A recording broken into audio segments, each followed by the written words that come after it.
c'est votre Lova Lova de Bruxelles. Nadia n'est pas morte, oui. La femme d'Ariel Chéné, Nadia, elle n'est pas morte. Elle est juste dans le coma.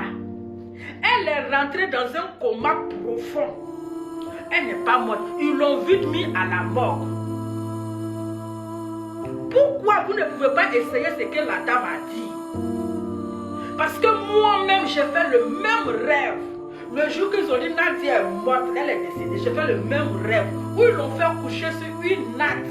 Et puis une dame a posé sa main sur sa tête. Des heures. Oui. Quand la dame a posé la main sur la tête de Nadia, des heures après, elle a commencé à tousser. Oui, Nadia a commencé à tousser. Et quand elle s'est réveillée, elle a commencé à s'étirer.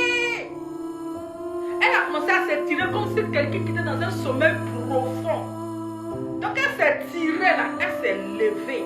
Et on a commencé à dire, donc tu n'étais pas morte, donc tu n'es pas morte. Le même jour là, j'ai fait le même rêve. J'ai dit, mais c'est quel rêve ça là? Je ne comprends pas ce rêve. Ça veut dire quoi? Moi, seul je suis là, puis je me pose des questions. Même quand je me suis levée matin, je me posais la même question. Et voilà une dame qui vient dire ce que Dieu lui a dit. La dame l'a dit que ils n'ont qu'à l'envoyer à la mort. Que Nadia n'est pas morte.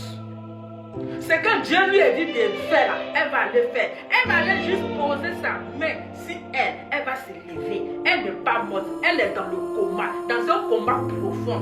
Mais ils l'ont vite mis à la mort. Vous partez à l'église, vous n'avez pas la foi. Vous partez à l'église, vous ne croyez pas en Dieu.